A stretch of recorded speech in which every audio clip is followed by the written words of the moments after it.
Hey guys, welcome back to my channel. Today I will discuss with you another topic that is right against exploitation. ये जो हमारा right है ये हमें हमारे कॉन्स्टिट्यूशन के अकॉर्डिंग मिला है। इससे पहले मैं आपके साथ दो राइट और शेयर कर चुकी हूँ, that is right to equality and right to freedom. तो चलिए शुरू करते हैं। तीसरा right that is right against exploitation. Right against exploitation ये हमारे इंडियन कॉन्स्टिट्यूशन के आर्टिकल 23 और 24 में लिखा हुआ है, जिसका मतलब है शोषण के विरुद्ध का अधिकार। यानी दो जने हैं, एक पर्सन क्या करता है, दूसरे पर्सन का शोषण करता है, तो जिस व्यक्ति का शोषण होता है उसको हक है कि वो जिस व्यक्ति ने उसका शोषण किया है उसके विरुद्ध क्या कर सके, वो केस कर सके। ये लिखा हुआ है अनुच्छेद 23 से अनुच्छेद 24 में, जो हमारा भारतीय संविधान का है। पहला है मानवीय व्यापार तथा बलपूर्वक मजदूरी का निषेध।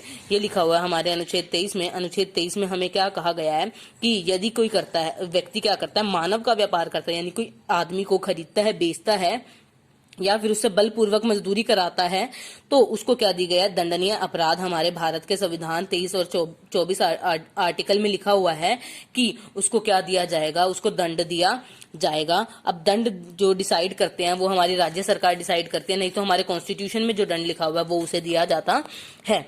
अगला है, परंतु इसमें ना हमें छूट मिली हुई है। क्या, अगर हमारी सरकार चाहे और उसे सार्वजनिक कोई कार्य करना है तो उसे श्रम की जो योजना लागू करनी है उसमें वो छूट दे सकती है।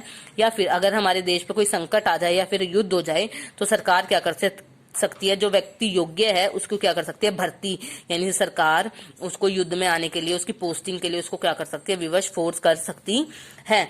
और जब सरकार ये करेगी तो उसमें वो कोई धर्म नहीं देखेगी, कोई जाति नहीं देखेगी, कुछ भी भेदभाव नहीं करेगी। दूसरा है कारखानों आदि में बच्चों को लगाने की मनाही। जो भारत का संविधान के आर्टिकल अनुच्छेद 24 में कहा गया है कि 14 वर्ष से जो कम आयु का बच्चा है, नहीं तो वो किसी कारखाने में, किसी खाने की जगह पर या फिर किसी जोखिम आदि में, फैक्ट्रीज आदि में काम नहीं करेगा। और इन बच्चों को क्या किया जाता था, बंधुआ मजदूर बना लिया जाता था। जैसे ये छोटे होते थे इन्हें मजदूर बना लिया जाता था। और इनके विरुद्ध अब क्या करा गया है, सरकार ने बहुत सारे एनजीओज खोले गए हैं जिसमें लोग क्या करते हैं, इनका विरोध करते हैं। राइट अगेंस्ट एक्सप्लॉयटेशन में हमारे पास दो हैं, एक है पहला मानवीय व्यापार तथा बलपूर्वक मजदूरी का निषेध, और दूसरा है हमारे पास कारखानों आदि में बच्चों की लगाने की मनाही। आई होप आपको ये वाला समझ आ गया होगा। नेक्स्ट है right to freedom of religion, यानी धार्मिक स्वतंत्रता का अधिकार, किसी भी धर्म को मानने का अधिकार। पहला है किसी भी धर्म को मानने तथा प्रचार करने की स्वतंत्रता। ये जो हमारा धार्मिक स्वतंत्रता का अधिकार है ये हमारा लिखा हुआ है आर्टिकल 25 से आर्टिकल 28 में। पहला है किसी भी धर्म को मानने की स्वतंत्रता, यानी हमारे इंडियन कॉन्स्टिट्यूशन में क्या कहा गया है कि अनुच्छेद 25 में ये कहा गया है कि कोई भी व्यक्ति अगर चाहे तो वो किसी भी धर्म को मान सकता है, उसका पालन कर सकता है और उसका प्रचार भी कर सकता है। अगला है धार्मिक मामलों के प्रबंध की स्वतंत्रता, यानी जो पर्सन है उसको धार्मिक काम से, अपने धर्म से रिलेटेड कुछ भी प्रबंध करना है समाज के लिए, पूरे संप्रदाय के लिए, तो वो क्या कर सकता है, उसको इकट्ठा कर सकता है और उसका प्रचार भी कर सकता है। अगला है धार्मिक व्यय के लिए निश्चित कर दी गई अदायगी की छूट, यानी जो सरकार ने क्या कर रखा है, जो हम डोनेशन देते हैं या चैरिटी करते हैं, चंदा देते हैं, उस पर क्या रखी है, टैक्स की छूट दे रखी है। तो उसके बारे में क्या कहा गया है कि किसी भी व्यक्ति को हम धर्म या संस्था के अनुसार हम उसे मजबूर नहीं कर सकते कि उसे चंदा देना पड़ेगा, और सरकार भी क्या करती है, लोगों पर ऐसा टैक्स नहीं लगाती कि धर्म के हिसाब से उसे टैक्स देना पड़े। अगला है राजकीय शिक्षण संस्थानों में धार्मिक शिक्षा पर अंकुश।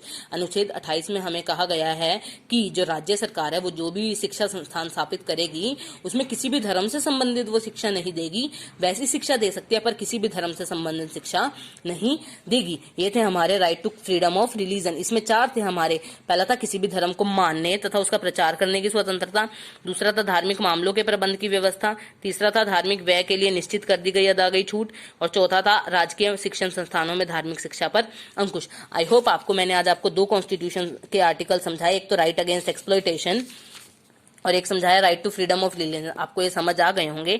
अगर आपको कुछ डाउट है तो आप मुझसे कमेंट सेक्शन के थ्रू पूछ सकते हैं। और हाँ, अगर आपको मेरी ये वीडियो अच्छी लगी हो तो प्लीज इस वीडियो को ज्यादा से ज्यादा शेयर करें और मेरे चैनल को सब्सक्राइब करना ना भूले। Thank you for watching.